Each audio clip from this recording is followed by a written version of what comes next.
building it. We've done the national student mock election. We've done ranked choice voting. We do all sorts of stuff. So if anyone's interested in using it or building it out, it's still not done yet. We still need some stuff done for it.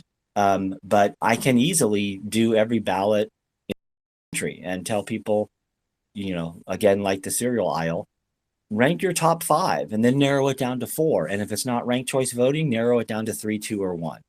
But if it is ranked choice voting, then you can do them all, which would be great. Okay. Thank you so much, Jim. Thanks. I think I had just made a comment kind of about Chase, what you had said about competition and nonviolence, and I didn't give you a good chance to reply to that. Go ahead and tell us what you think. Yeah, well, I agree. That's something that I think really speaks to libertarians, because we do believe in a free marketplace, both in the private sector, but also in the political sphere. Like a free marketplace of ideas, I think would improve voter turnout. And increase voter engagement. And when I ran for Congress in a special election in 2020 to fill out the remaining term of John Lewis, and when I did that, my platform was both, it's very justice reform focused, but I also had the tagline of more choices and more voices. If we have more choices on the ballot and more voices in the discourse, we are better represented as a community, as a district, as a state, however you want to break it down. And I sincerely believe, like you said, getting rid of gerrymandering. In the state of Georgia, we had like over 24 races where on election day, there was only one name on the ballot, because it was so gerrymandered to either be safe red or safe blue that the other side, the other duopoly side, they don't even invest in those races. And then we have really terrible ballot access. That's the third key. It's ballot access, getting on ballot. In many states, it's very hard to get on a ballot if you're not a Republican or a Democrat. I see Josh Eagle is in the chat. He's from Tennessee. Like, if you're a Republican or a Democrat, you got to get 25 signatures to run in that state. If you want to run outside of the two-party system as a libertarian or as a forward, there's like many thousands of signatures, tens of thousands of signatures you need to gather in the state of Tennessee. That's a hurdle that the two-party system puts up for a reason. It's to prevent us from growing. And so we need to organize around efforts to reform ballot access laws too. That needs to be part of the conversation. It needs to be easier for independents, forward, libertarian, any third party to get on a ballot and challenge these candidates, many of whom have been like literally in their seats for over a decade or a couple of decades now. And they're just entrenched power. All they do is focus on gaining influence and moving that influence and enriching themselves and instead of their communities. So we need regular people to jump up and fight for those races. And it involves, again, changing the voting system is very important, but also having ballot access so there's at least competition on the ballot to begin with. Because if there isn't, it's just a one party, like we might as well be North Korea with one choice in the ballot, right? So I think that's a vital thing. But I have to, I'm actually gonna have to dip out of here. It's been a really good conversation with all of y'all. And if anybody wants to check out my website, it's votechaseoliver.com. You don't have to donate if you don't want to, but if you want to sign up for emails, I'm going to be traveling all over the country. If I'm at a Libertarian Party meeting near y'all, please, as a Forward Party member, come out and say hi to me. I would love to meet you if you're anywhere in the country and I'm there. Please come out and say hi. Please come to our meetings. Please come to our events. I'll be the first to say, hey, I invited them, so be cool. But you'll have a great night. Thanks so much for stopping, Chase. I just want to echo what he said again. If you're a forwardist listening in this call, stop by Libertarian Party meetings if you're in your state. If you're a libertarian in this call, stop by Forward Party meetings in your state. We succeed when we work together on this. So thanks so much for stopping by. Ali, I wanted to ask you actually, is that something that the Forward Party has been talking about ballot access change? Because I think that, that seems like something that would be probably necessary to do in some of these states. I don't know if that can be done by ballot initiatives, like what we're doing with ranked choice voting. But it seems, if it takes 30,000 more signatures for a third party candidate to get on the ballot, that's a massive barrier. Yeah, absolutely. I mean, I can't speak to like the national level of what we're doing, but like at the state level, Colorado right now, they're gathering signatures to have a ballot initiative for ranked choice voting and nonpartisan primaries. So, it's something that we will, as like Forward National, support fully and full-heartedly to help the states. But yeah, I mean, it's definitely something that we're focusing on, but I can't give you I don't want to give you a full answer on something I don't know all that much about. So I'll get back to you on that. Yeah, and that, that's okay. That's also like Chase was saying about how the Libertarian Party is more kind of 50 state parties than one national party. It seems like that's very much what Forward is too. And so these decisions are being made at, each state level. States are different, pushing for different things. The situation's different wherever you go. What works in California is not necessarily going to work in Arkansas. Yeah, it's a very important topic, and like probably something from Forward Party National we need to message a lot harder, because the biggest hurdle to everything we're doing really is ballot access. It is, getting those signatures and meeting all of the regulations and the rules that each state has. Like there are some crazy ass rules, y'all. Like I can't remember which state, but like they didn't accept signatures because it was on the wrong type of paper. Like there are just crazy hurdles that we need to be aware of, and arm our states with the like proper like information, knowledge, all of that, so they can actually like fight these battles. Yeah, and I think it's important to be telling people about those facts, because I mean, I spoke with Joshua Eckel recently, and Chase mentioned the fact in Tennessee too that it takes something like 30,000 signatures to get on the ballot versus like 25 for Democrats and Republicans. And so if we're like making people aware of that, it becomes very clear, like, no, the system is targeted at third parties to keep us down. It's not just, there's a lot of barriers erected against us. Oh yeah.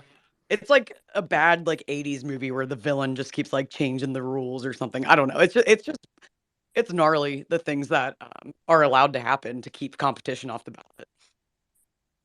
Yeah, I think it's interesting too because it's easy to, I think, kind of view the party organizations themselves kind of cynically. But I think a lot of voters, it just doesn't occur to a lot of people that it's like, yeah, we should have like 7 parties or something. You look at these certain countries in other advanced democratic countries that have like 5 or 7 parties or something, and it's like, man, we can totally do this. America is a diverse country full of people with different points of view, and I think it's something that people at first blush, they're like, well, if you don't have Republicans, you can have Democrats. Like that's plenty of choices. But I think it's good to be patient and just remind people like, hey, like some people really don't fit in either Democrats or Republicans. Like I feel a lot in common with Republicans on certain issues and a lot in common with Democrats on other issues. And there's really just not a party for me. And there's a lot, like half the country or something, or over 50% of the country is independents. So it's like it's not. I think it's good to introduce people to the idea of, hey, like it's normal to have multiple parties. Yeah, that's so important. Because I think, we talk about this a lot, but it's like half the country doesn't feel represented. If we're saying these things in media and whatever, people are going to listen. Whatever the response you get is, there's people out there who are going to hear you and say, yeah, I completely agree with that, and completely disagree with the news anchor who's, attacking you right now. It's, like I was saying before, it's a thankless job, but that's what we have to do. And if we don't overcome that, then the 2-party system kind of just keeps chugging along. Anybody else who would like to come up and speak or ask a question, feel free to request. We're inviting people up to talk strategy, ask questions about Forward if you're, not too familiar with things.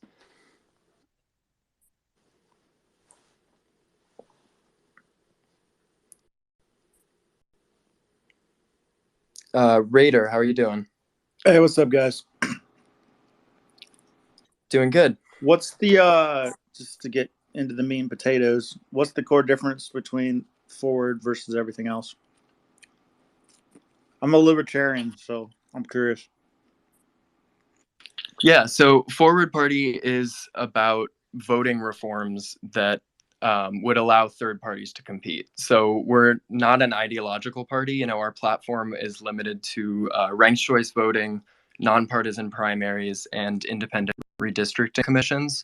So basically what we're saying is third parties need to work together for these reforms that allow us to get on the ballot and actually compete in elections, things that eliminate the spoiler effect, for example.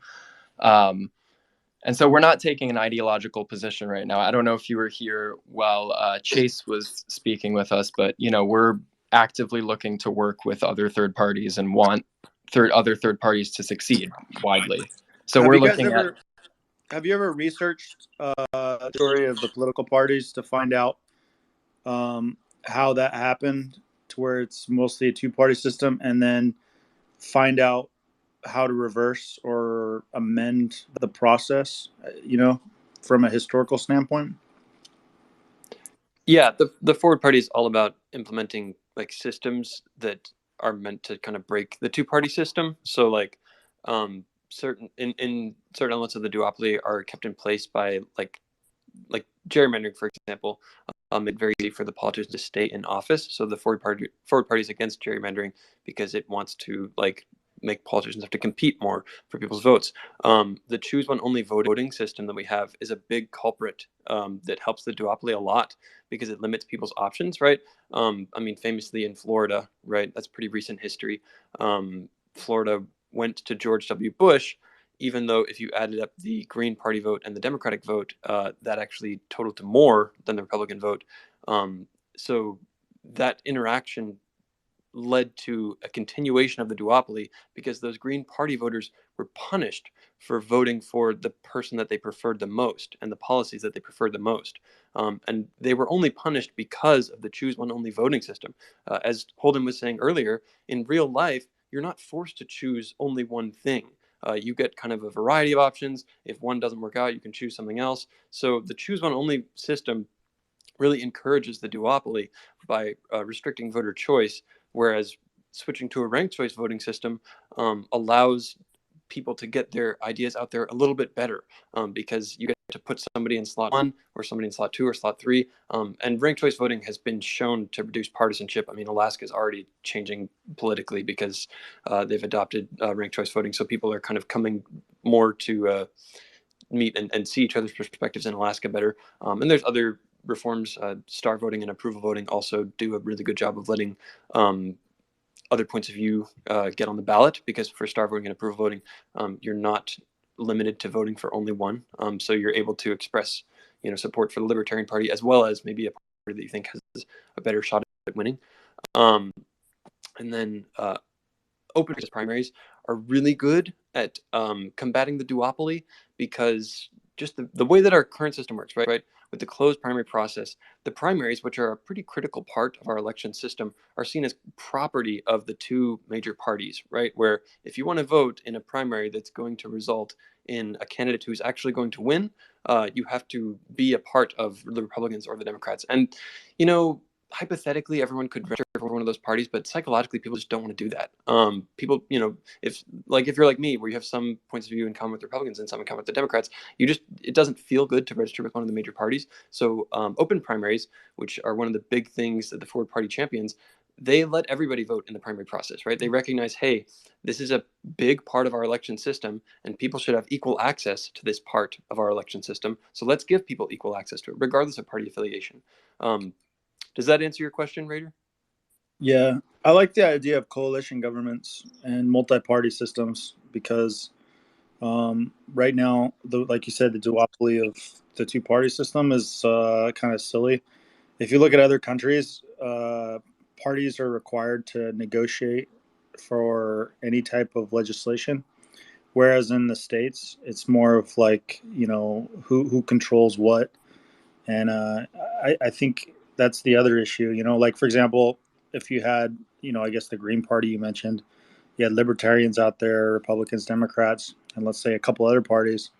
But if you're able to, if it's based on percentages where you don't control everything, you're forced to agree on things. So I think the problem we have more than anything is that when one party has more power than the other, they always control the agenda, and you can't really do anything about it, So I that's the major issue I see with our current government system. Yeah, I love the way you're thinking. If you go to a local Forward Party event, I mean, I've only been to local Forward Party events in Texas because that's where I'm at, but I can tell you because I've been to several. You would love talking with other people, at a Forward Party event, just because everyone's talking about stuff like that, like, oh, like we could fix it in this way, or maybe we should try this device. Like people have all sorts of productive ideas, and a big part of what the Forward Party is about is taking those ideas from the citizen standpoint, right? The conversation we're having here, and putting it into state law, putting it into practice, because that transition is hard. But I mean, you just judging by what I can gather from you in this conversation, you'd love talking to different people in the Forward Party, even if you're libertarian. I'm kind of right wing on certain issues. Not necessarily the mainstream of the Forward Party, but I've felt very welcome. People have been very welcoming with me, and I think bottom line is ranked choice voting, star voting, open primaries, and the other reforms, ending gerrymandering that Forward Party is about, is basically certain people who have been involved in the political process for a while, like, basically getting their heads together and being like, oh my gosh, like what are the things that we are most likely to pass that can fix the types of problems that you're talking about, Raider? Because there's a whole spectrum of different solutions, and open primaries, ending gerrymandering, and ranked choice voting, those are some of the ones that are most actually probable with the way that the government works today. Yeah, I think as a representative republic, we struggle the most, in my opinion, gathering the pulse of the actual people that we represent. And that's the number one problem. And right now, the current system will never fix it. So that's my take. Yeah, and Raider, you were saying, about coalition governments. That is all the Forward Party's about. That's our whole goal is let's have 4, 5, 6. Let's have multiple parties in there so that none of these parties can just pass party line legislation and ignore the people. I believe like the less efficient the government works, the better freedom a country has. And right now, like for example, when we had the the House, the Senate, and the executive basically controlling all three, right? You can basically do anything you want without opposition, and it's almost the opposite of a representative republic, and it almost defeats the purpose of why we even have the country we have. And coalitions, I've seen it in other countries where you have to compromise and it's very painful, but just because you pass laws really fast and everything gets done really quickly, it doesn't mean you're passing things that are very good. For example, I think the worst law that was ever passed in American history was the Patriot Act. And and it basically everybody was on board with it, because it was, there wasn't any opposition to it, so like, I don't know. That's my take. The more people you have trying to solve things, even if it's messy, it's more representative of the people. Yeah, I completely agree with that. I lean libertarian in some ways. I would love to see a libertarian party, it's viable and competitive. I think if it's really, I think it gets down to incentives. If we have, the way our legislators are being elected today is the vast majority are just chosen in these closed party primaries where you have to win, a plurality of Republican voters who show up to that primary or Democratic voters who show up to their primary. And then in 90% of elections, it's not competitive after that. The primary is the competitive part, and then the general election is just blue or red, one way or the other. And so it becomes very clear, like there's no incentive for our leaders right now to change the way they're doing things. There's no incentive for them to do better. They're getting reelected, they're getting pay raises, they're still doing great. And so we need to change those incentives where you're answering to 51% of voters, and ranked choice voting and open primaries will do that, where, you have to win a coalition of voters instead of 35% of just one party's voters. And that's where you would start to see a real change of incentives in our leaders. Joe, how are you doing? Would you like to come up and talk for a bit? Yeah, I'm doing very well. Thank you. Thank you all for having this. I did want to make a point that I try to scream every chance I get, and this seems like the perfect opportunity. I won't actually scream, I'll just say it. But we were talking about like how to get like these races. You were just talking about how these are basically over with in the primaries for the most part. And regarding like what happened in there was a senator that just switched from Democrat to Independent, and then we just also had a race earlier. Chase was talking about it in Georgia. And what I've been seeing online are people saying we elected a Democrat, or we voted for a Republican or whatever. I keep thinking to myself, like, no, you didn't. you voted for a representative, and I hope you actually did your research and elected the best person to uphold the Constitution via their candidate oath, rather than because they're Democrat or because they're Republican. And it's something that's been just, and I'm a two-time state representative, and part of my platform was to remove these political parties, which are really private organizations, from the ballots at all and from voter registration, because that gives a incentive to the ruling party of that state to gerrymander the districts in favor of their own party. So, like we just saw it here in Florida, we have 28 congressional districts, and when they were drawing the map for it, they made it, the Republicans controlled the state government here, so they made it gerrymandered in a way where 20 out of the 28 districts are now Republican districts. And while Florida has become a red state, it's not by that ratio. It's not a 20-8 ratio. So I think just kind of removing those private parties from the ballots and all that stuff would go a long way. And it would also get media from not just focusing on the Democrat Republican candidates. They would focus on all of them because they don't know who the Democrat Republican candidates are. So they would just say, okay, well, there's 5 candidates that qualified. We're going to talk to all 5. So I think that would help with getting more ideas out there and better election results, frankly. And also, it takes care of the primaries. It takes care of the the open primary issue and the gerrymandering issue. And it would actually save taxpayer dollars too, because then we could have all the candidates that are eligible go to the general election where most voters are participating anyway, and then use ranked choice voting. So it would be kind of like almost a catch-all, really, with the implementation of all nonpartisan voter registration, all nonpartisan elections, and then also have a ranked choice voting. So I'll quit rambling. Thank you. Yeah, thank you for saying that. One thing I've thought of, I'd like to hear your perspective on too, is do you think that implementing ranked choice voting in having nonpartisan primaries where all candidates run in one primary and then that and the general election are both ranked choice, do you think that would almost circumvent gerrymandering in a way where, if these districts are set up for, this is a Republican majority district, but then there's suddenly 3 or 4 parties involved, do you think that kind of changes the whole calculation? Well, I think as long as the partisan, there's still voters can still see the R or the D or the L or whatever next to the candidates' names. I think it'll make it partisan no matter what. And frankly, there was an amendment, a statewide amendment, to do basically a top 2 go. I'm not sure if anyone's heard of that, but it's basically the primary where all the candidates are in the primary. Then the top 2 elected vote getters would move on to the general. And in 2018, for the governor's race, the top 2 vote getters in the primary were actually both Republicans. So we would have had a general election for governor with just 2 Republicans on there.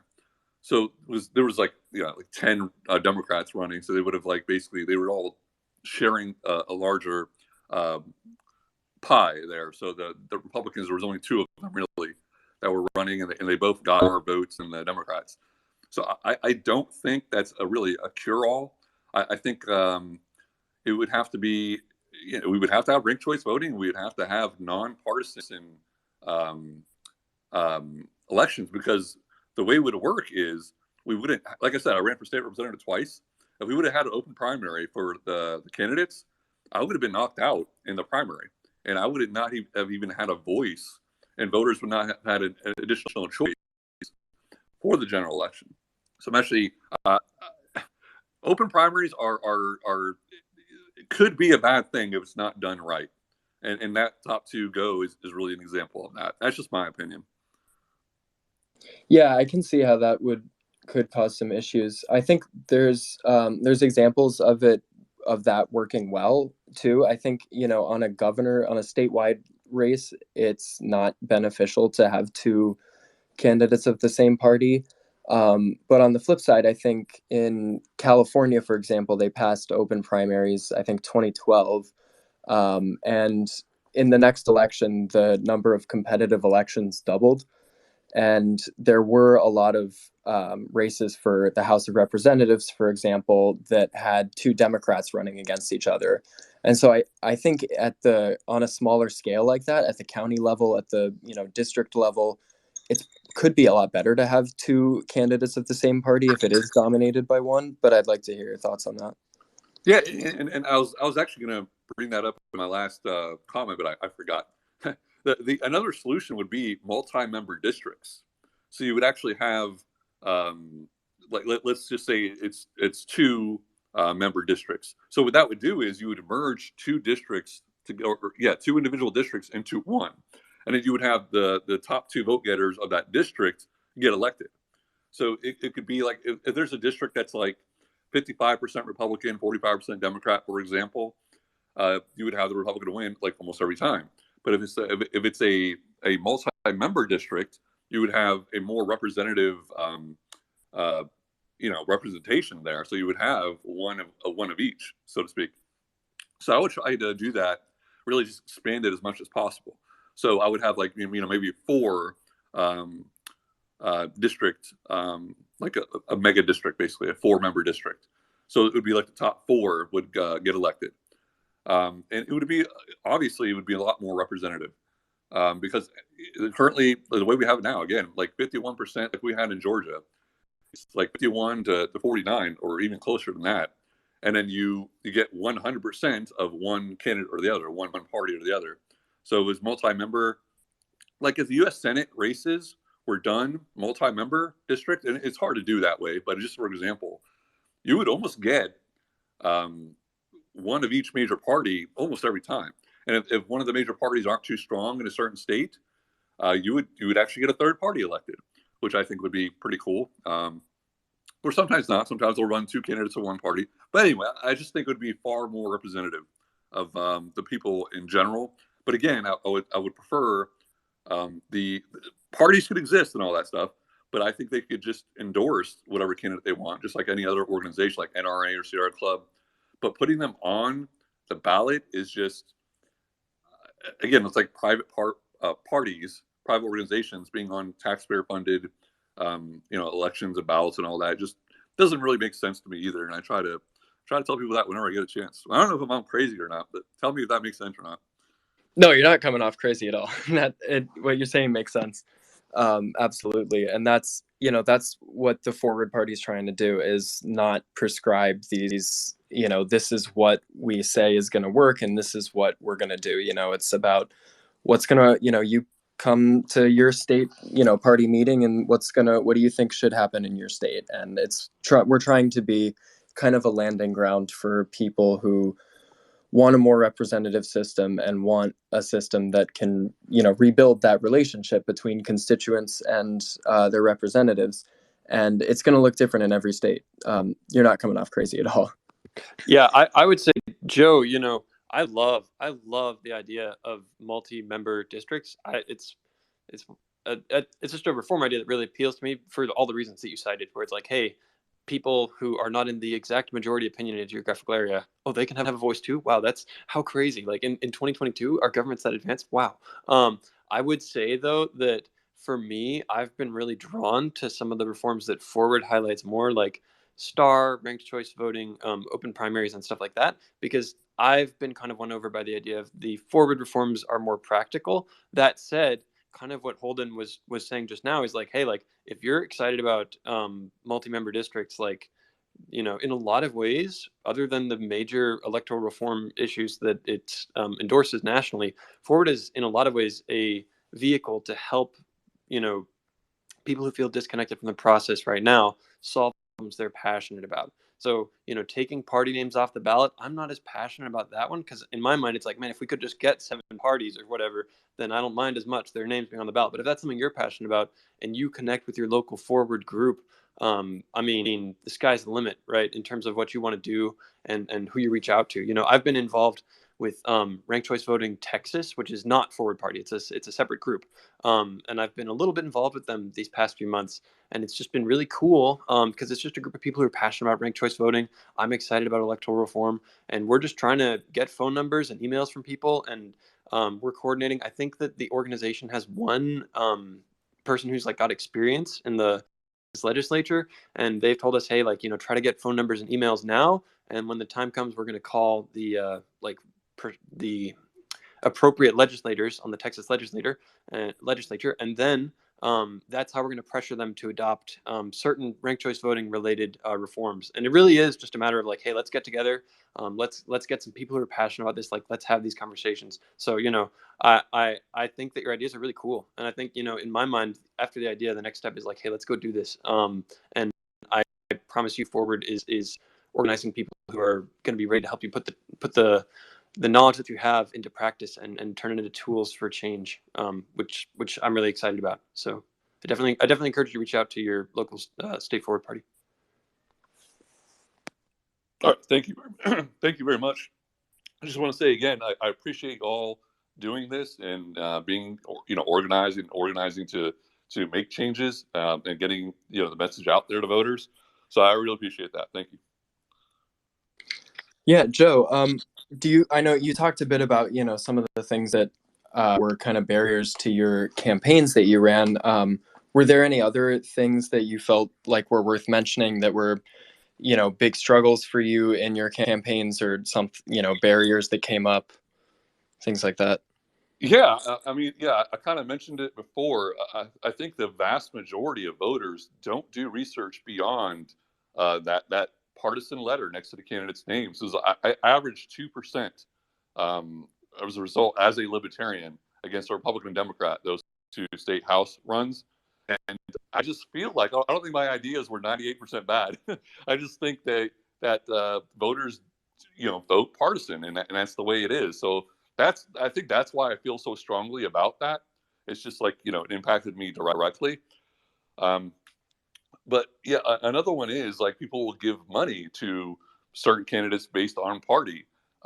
Like I only raised like yeah, I think I averaged like, I don't know, $2,500 between my races, and then my opponents, they raised tens of thousands of dollars. And again, I don't think it was based on ideas; it was based on partisanship. So yeah, people go with their team. So that's why I'm kind of pushing that, because it does impact the money candidates get, the name recognition candidates get. Because, you know, there's Democrat and Republican clubs that are a lot more populated than, you know, libertarians or Greens or whatever. So there's just easy to get people, you know, easier to get volunteers that way because you are a member of a bigger party. So just like everything, I mean, it's literally across the board more advantageous based on partisan alone, frankly. Yeah, Joe, I think also what you're hitting on, you're like prompting a lot of productive thinking in me right now. I feel like also what you're hitting on is like a psychological problem with the way that we approach democracy in America, where it's like there's only two choices, and like that's like ingrained in people. And I think we, you know, with the systematic reforms we've been talking about a lot, the good systematic reforms that Ford is bringing, I think there's also like a psychological change where people have to see like, hey, your neighbor, or, you know, someone who might not agree with you on everything, like that person could be a good representative, kind of like what you're saying, where it's like, hey, like, you know, I've got lots and lots of good ideas, and people are not seeing the good because they're laser focused on these two parties. And it's like, man, like how much more wonderful and productive could our government be if we were more focused on people's ideas and more focused on what people individually bring to the table? And I think that's a big psychological change. Right. And I hear current and former members of Congress. I also ran for Congress also this last term, 2022. And there'll be members of Congress. Thomas Massey is the one that sits right now. And he's been saying this. The two parties, once someone gets elected, they'll have an orientation. And they'll basically tell the new members of the freshman members of Congress, you're going to vote based on how we want you to, the party leadership establishment wants you to, or we're not going to give you any of the good committee seats. We're not going to fundraise for you, and we'll primary you. We'll find someone to primary against you for the next election. So there's a lot of pressure from the establishment too within these parties. So again, that's another reason why I'm kind of like against that kind of stuff. And another one, one thing I didn't mention was media attention. The media really does focus. Like there was an article about me. I was actually heads up against only a Republican in a Republican-leaning district as a Libertarian. I ended up getting about 25% of the vote, but there was a local media that wrote an article about me, and like the first line of the article was like, "Let's get this out of the way. Joe Hanoush has no chance of winning this election." That's how it started. Like that's how the article started about me, about my candidacy, and it was because I'm a Libertarian and not Democrat or Republican. So it's just I mean everything's based on partisanship, and it's kind of like that's kind of the middle of the wheel, and then all the spokes are go to all the other ways that a campaign wins and a candidate wins, and it's that right there in the focus is the what political party are you from? That is absolutely awful. I don't know if anybody on this call watches the show Succession, but there's an episode where, all of those billionaires are meeting to literally like select who's going to be a congressman. And like that just gave me those vibes where it's just like, all right, in this partisanship, we control who actually gets to be part of this entire process. And it's just gnarly. And also more fuel to my fire that I would love to see Forward Party really focus on campaign finance reform and get, dark money, bad money out of this entire process. Oh yeah, absolutely. There's local races here in Florida. We have a cap. Like you can't make campaign contribution above like $1,000. But the corporations here, because corporations have free speech, so they could make campaign contributions. They'll have like 17, like literally 17 different subsidiaries, and each of those subsidiaries does the maximum donation. So a campaign will get $17,000, which is 17 times the maximum contribution limit, from one person making a decision. And it's just like, and people know this, like the media reports on it, like it's a known thing, and it's basically legalized corruption and campaign finance. But one last thing, I'll just leave it like this, and I'll shut up. But I always tell people, like, if I could just talk to every voter for like 5 minutes, I bet I could win, like regardless of political party. And I think that's what we need. We need to be a very grassroots type of thing. That's how voting should be. It really should be like, do you know this? Is this person part of your community? How engaged are they? Sometimes I'll see candidates like actually engaged locally. So I've never heard of the candidate before. I mean, I don't care if it's a Democrat or Republican. It's going to be like, well, what have you done? like how have you tried to help things? So I believe community involvement is a big deal, and that's another thing I would just say, like the Forward Party, like go out and like be at like the events, like have a table at events, and have people walk by and just talk to them there. One-on-one conversations are really golden. I think that's how I got like most of my votes, was just having one-on-one conversations for people, collecting petitions and all that stuff. Thank you so much, Joe. And I'm loving your insights. So please, tell us more if you've got more rich wisdom for us, because this has been great. I